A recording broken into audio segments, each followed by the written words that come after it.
Welcome to Amazing Business Radio with best-selling author and customer service and business expert, Shep Hyken. Shep will talk with some of the smartest thinkers in business to help make you more successful in your professional and personal life. This is Amazing Business Radio with Shep Hyken.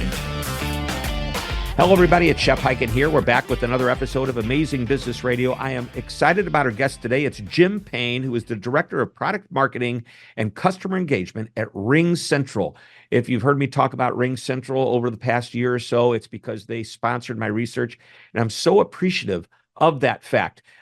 Jim, by the way, has 12 years of experience of cutting-edge technology in the customer support world and really understands a lot about AI. And we're going to be talking a lot about AI. We're also going to be talking about this great report that RingCentral and Metrigy put together titled How AI is Changing Employee and Customer Experiences. And our focus is how we are going to become a more productive company, give a better experience to our employees so they can in turn give a better experience to our customers. So that's what our show's about today. Before we get into the interview, a quick announcement. You've probably heard it before if you've tuned in, and that is if you've got an amazing story that you want to share or you have a question you want to ask, go to any of the social channels. And if it is a question, use the hashtag AskShep. I'll either answer the question there in my newsletter, the Shepherd Letter, or on this show, Amazing Business Radio. So please send me your questions. All right, let's jump into the interview with Jim Payne.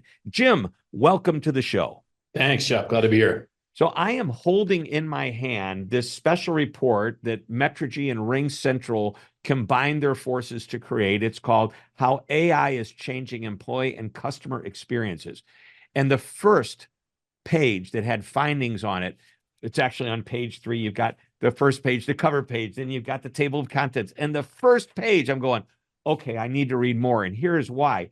The topic is AI is a driving force behind collaborative CX, customer experience, and EX, employee experience transformation. And the question that you asked as you went out and did your survey and your research is, what are your plans to use AI for customer or employee interactions? And 48.7% said that they are using it now, and 33.5% said they're planning to use it this year. And if you add that together, well, that's about 80% or so. And then if you look at over what's happening on the employee side, it's almost a mirror image, 48.6 versus 48.7 and 33.8 versus 33.5 on using now or planning to use. And that amazes me because most companies use AI to start with internal processes. Then they started to go out to the customer to create a digital experience. And now they're bringing it in-house and recognizing the power of using it for employees. So I'm going to start there and let you riff from this point forward.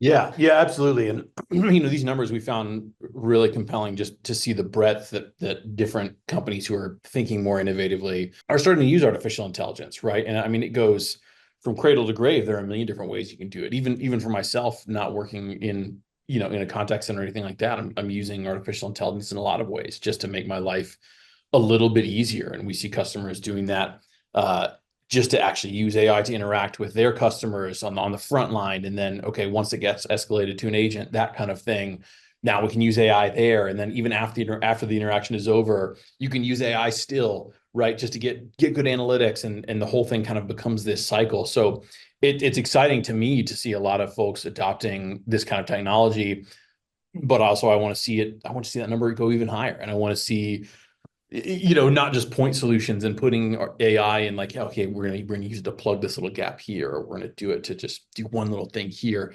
We would love to see people using a full life cycle of it throughout the company, throughout the customer experience, just to see what they can do and make themselves better and more competitive. Yeah, it was about 10 years or so ago, I started going to IBM conferences. Specifically, it was called IBM. I don't remember if it was Think or Watson, but it was one of those where AI was the big thing. And in order to use AI in any of your tech stacks, it costs hundreds of thousands, if not millions of dollars. And it was really for the big brands and the big companies that were out there. And today it is minimal. We're talking sometimes under $100 for a license for a solution that will completely change the level of productivity and efficiency for your organization. Yeah, yeah, absolutely. And I mean, that's really exciting to me, just because first you have large language models come out that are running through trillions of parameters, right? And that can be really expensive. It doesn't necessarily scale that well. And then even more recently, where we see these smaller language models come out that are tailor-made, trained for one specific task, which sort of gives you better economies of scale, allows you to actually do, certain tasks without relying on, a large degree of processing or things like that. And then you don't have the same, API rate limits or what have you. So you're able to do a whole lot more with less spend. And it's cool, even back in the day, right? Like you had to, if you wanted to use artificial intelligence in some way, you needed a team of data scientists, PhDs who are helping you do all your data labeling, things like that, help you manage your models. And now companies like RingCentral, we're doing that on your behalf. So you can actually have something that's available out of the box and you just plug in and it's just going to start working right out of the gates. And you don't need to be an expert in the field to start taking advantage, which is really, really cool. So something I'm going to ask, it's not in the list of talking points that you shared. And by the way, anybody listening, every guest we have on the show always sends me the talking points of what we could cover if we even get to the talking points, and we haven't yet gotten there yet. But you mentioned something about efficiencies and productivity, and I know that you've done there's a finding in here, but what's your idea or what's your thought on AI taking away jobs versus companies who are using it? Are they using it to eliminate people, or how do you see it being used effectively from the employment standpoint? Yeah, from an employment standpoint, I see it as augmentation. Yeah. I'll give you a different example. My friends and I owned a restaurant in Denver for a long time, right? And You know how you make $1 million in the restaurant business? don't You start with 2 million. Yeah, that's a good idea. Yeah, our restaurant was pretty successful, but it was it was funny like staffing is hard in every industry, right? I mean, look at the contact center; it's very difficult to staff agents. I don't know a single contact center leader who I would ask today, and they're like, "Yep, we have the exact right amount of people. They all have the right skills, and everything's great." Like you'll never hear that. And it was that way at the restaurant, right? It was just so difficult to bring the right people in who are reliable and things like that. So we bought a robot, right, to chop vegetables for us. And that robot was like the difference between us being fully staffed and not fully staffed, which then contributed to our customers having like, how long are they waiting in line? How long are they waiting for their food, et cetera, because now all of a sudden we've been able to automate this labor intensive kind of mindless activity just with a robot, right? And we see that, across industries. And I see that inside the contact center, right? One of my first jobs was as a contact center agent. It was just a call center at that point when I was in college. And it's a hard job, right? The call volume was high. If I didn't know the answer to a question, my recourse was basically to just put them on mute and ask the people around me and maybe like search our database if we had one, something like that. It's a terrible experience for me, terrible experience for the customers, right? Now we see artificial intelligence coming in and just making that person's job easier and more effective, right? And then the byproduct of that being that they don't feel as stressed, they don't feel as frustrated, they're able to do more with fewer people. So now all of a sudden you're like, oh, maybe AI has some kind of like human equivalent, if you want to call it that, and say, hey, this is like, hey, we're 80% to fully staffed. Cool. We can't find that extra 20% in skilled agents. We're going to solve it with artificial intelligence. And not only will that make up the gap, it's just going to make our people more efficient and more effective. Right. And I think that's the key, Jim. You said it. It's not that you're using AI to replace a person. If you're making them more efficient, it means that when you're struggling to find an employee, this may help fill the gap. And so people listening completely understand what's happening behind the scenes is you no longer have to train an employee at a support center to answer or to have the knowledge to answer the questions.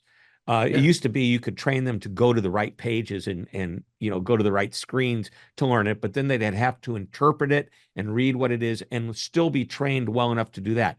Well, now AI, when you teach somebody to prompt the right way, can give the information and actually help create a better explanation. And the most effective use, and this is to me almost Star Wars level, it's not being used everywhere, is that the AI can listen in on the conversation and feed the agent in real time information without the agent having to even type information into the computer to get the answers. And so that's a pretty extreme, and that is a little bit more expensive type of proposition, but that's how far it can go. But back to the original question was, will it replace humans? And I don't believe it will. We just did an informal survey because, as you know, RingCentral sponsored my research. And one of the questions we ask consumers is, do you feel it's going to replace humans? And yet on LinkedIn, the informal survey, 70% said, no, we don't think it will. We think that companies are still going to hire more people. And I believe that to be the case as well. I do as well.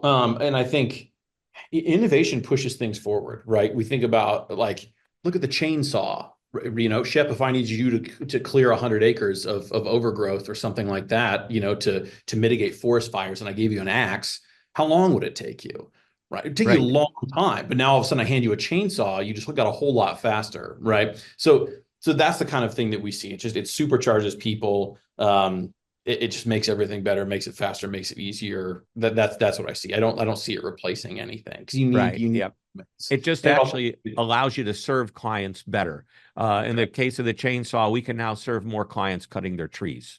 That's exactly right. And when they're really happy with their work, guess what happens? We have to hire more employees with chainsaws to cut more trees.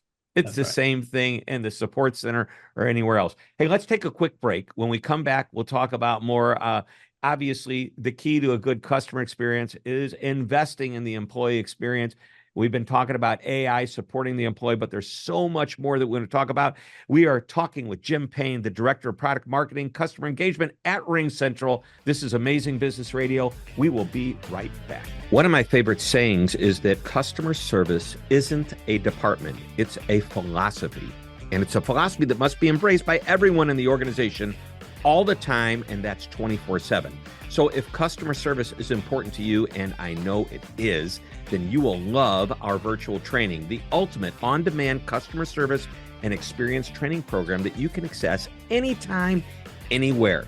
Now, the course content applies to everyone, regardless of position and responsibility, from senior executives to the most recently hired and everyone in between. You'll discover tips, ideas, and strategies that won't cost your company a fortune, but will produce what I call moments of magic, those positive experiences, and it will happen at every level of your organization. So go to Customer Service VT. That's V as in virtual, T as in training. That's customerservicevt.com. It's time to get customer focused. You're listening to Amazing Business Radio with best-selling author and customer service and business expert, Shep Hyken. We're back on Amazing Business Radio talking with Jim Payne, Director of Product Marketing and Customer Engagement at RingCentral. RingCentral, great organization, great company. And again, thank you for sponsoring our research. I've got to ask you a question. What's so unique about RingCX? Yeah, absolutely. It's a really, really cool solution. I've worked in this space a long time. Some of the big differentiators that I see are just the agility and the speed to deployment. As things change, if you want to make a switch, it can be very difficult. With a lot of the historic sort of old guard of contact center software. For us, it's very much in keeping with our traditional value propositions. Like, you can just deploy this in an afternoon, right? Make call centers really quickly, super easy. And that's nice. The other side is just the simplicity in the packaging, no minute metering, things like that. So it's affordable for folks, especially, small, medium businesses who need really robust features, but they don't have super deep pockets. It's a great option. The artificial intelligence is really laced throughout. So like we talked about at the beginning, you're going to get good points of automation, good points of assistance, and good points of analytics, just kind of that whole life cycle, which is really great. How long does it take to set it up? Oh, no. By the way, that's a question I'm asking. It wasn't on this sheet of paper. Yeah.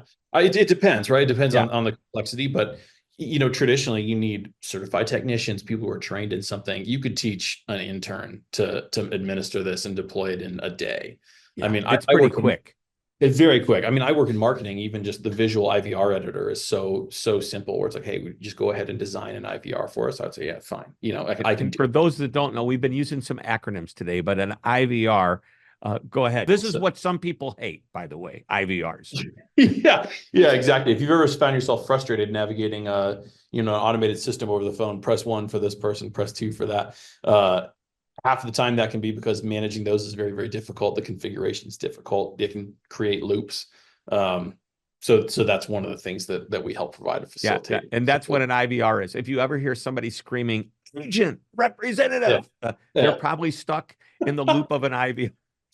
Yeah. And we've all been there, right? We've been there. We've argued with a chatbot for a long time, just that's doing nothing for you, right? Like it's a universal human experience. So that leads me to a good question. Arguing with the chatbot. And I'm not sure if RingCX does this or not, but if you are interacting with a chatbot, does the chatbot, can it recognize I'm not giving this customer the answer that they want and get it over to the human for support? Yeah, that's one of the things I like about RingCentral is just that we provide everything for you. So you'll have companies do like a point solution where they just buy a chatbot, but it doesn't seamlessly integrate with their rest of their solution. So for us, providing one solution, cradle to grave, the chatbot, if it has to get escalated to a human, it's very easy and all that context is preserved. Shep, I'm sure you've had that where you're like arguing with a bot and then finally it's like, oh, I don't know. And it has you call and then the human's like, what's up? Yeah. And now you're like, and you have to start over again. Yeah. You start over. You're like, I just explained this to your dumb robot, like, why am I explaining it? Now I have to explain it twice. I'm already a little spicy, not fun. For us, all that context is preserved, which is nice because it's one solution, which is great. So everything is there. I love that. I refer to that as time to happiness. How long does it take for somebody from being unhappy to getting the problem resolved? And when the company creates some of that friction of extended time, meaning I might call, I finally have time to call, and you put me on hold for 20 minutes. I'm not going to be super happy talking to that agent. I will probably, if I was upset before, being even a little bit more upset. Yeah. And it's just not easy. If that's, and by the way, for the agent being on the receiving end of that, that's all they're dealing with is companies who have a bad process so that by the time the customer does talk to an agent, fireworks are already happening. Yeah, that's absolutely right. I mean, we even saw that in the Metrigy report, right? Like just to help agents, having agent assist, having all that omni-channel context preserved, like it reduces their cognitive load, which is really significant. Their calls wind up being 39% shorter on average, which is huge. 39%. What could you do with nearly half your time back, Shep? Like that would be amazing. That, averaging 5.8 minutes per call, just using AI, just shrinking that down. Like for me as a customer, that's material, right? Like 39% shorter, that's great. I mean, any amount of time I spend talking to customer service is usually because I've got a problem, and now that problem is getting solved that much faster. I've spent less time thinking about it. Amazing. And one other really important point that is in the report somewhere is that employee retention with companies that use AI to support the employee experience, taking care of customers, is high compared to those that don't. Why? Because it's less stressful when the machine is doing some of that work, and brain power, if you need it, is right there in front of you. And once again, you're augmenting the situation, not replacing it.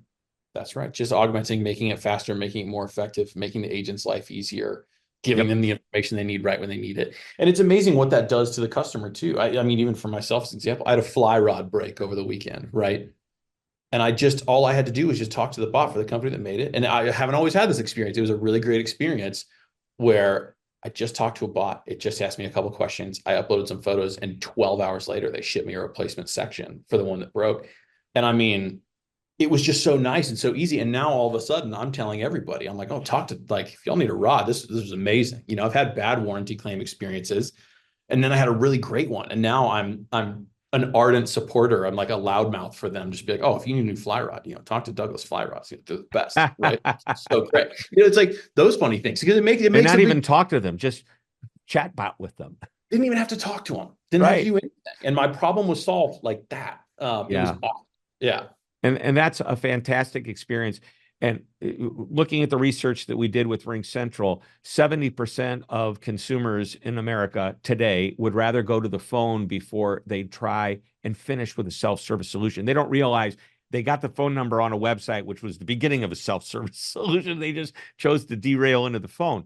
And part of the reason, and this is just a theory of mine, but I keep, from all the data I'm reading, I'm assimilating this, Is it because there's such an inconsistency? You just had the most incredible experience. And if you deal with another company and you have the worst experience, and now you're going to deal with the third company, you're going to go, what should I do first? I think I'm just going to call because it's easier. That's why we haven't seen the heavy adoption of consumers going to self-service digital solutions fueled by AI before they get into talking to an agent. Yeah. And you also have a digital native like myself who I can search a company's help center. That's always going to be my sort of de facto response, is to try and sort it out, figure out what the answer to my question is. And if I can't, then I know that in all likelihood already, I'm going to need to talk to somebody. Right. And the other thing is, I don't know how old you are, and I'm not going to ask, but I know you're not a boomer. Okay. And it's the boomers that are skewing the percentage to a higher usage of the phone. All right. We don't have a whole lot of time left, and I want to get into something.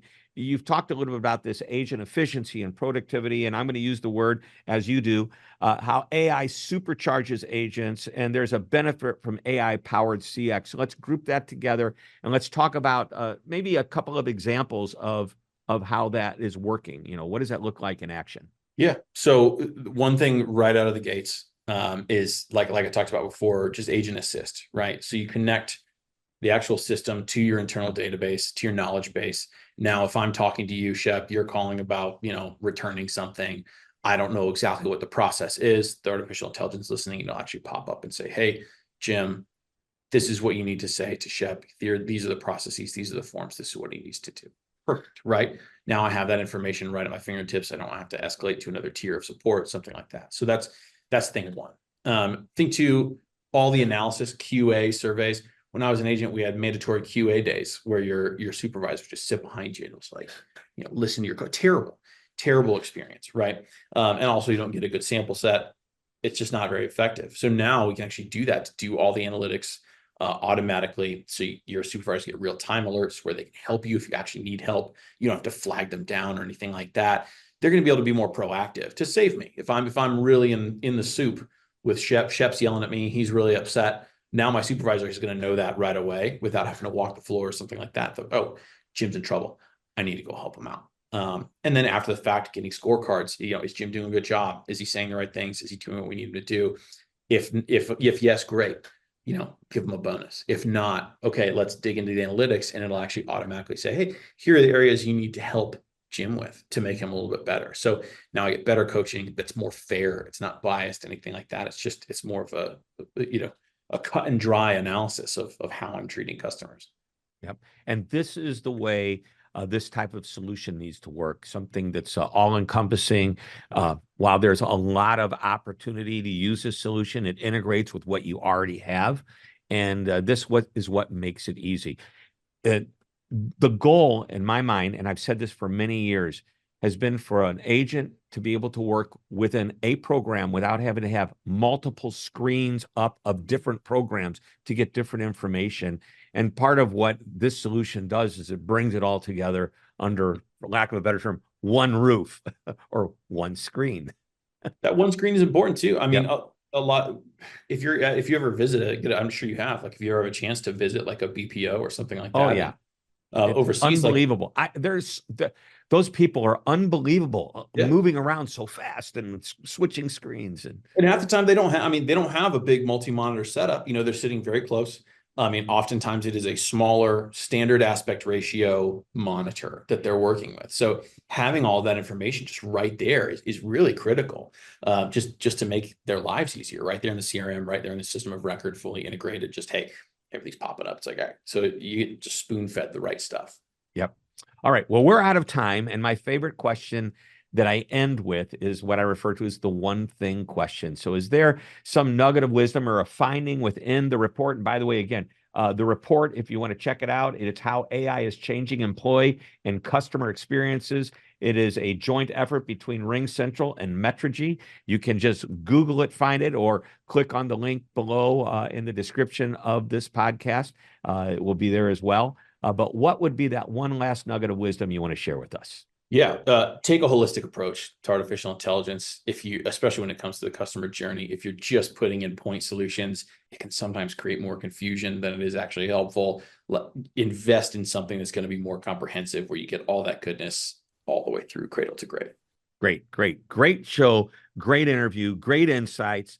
And not only that, Jim, you did it in such a way that even I could understand it. So I know that everybody will be able to understand this discussion that we're having of AI. Thanks for being on the show. Everybody, thank you all for tuning in. We will be back next week with another amazing interview. Until that time, this is Shep Hyken reminding you to always be amazing.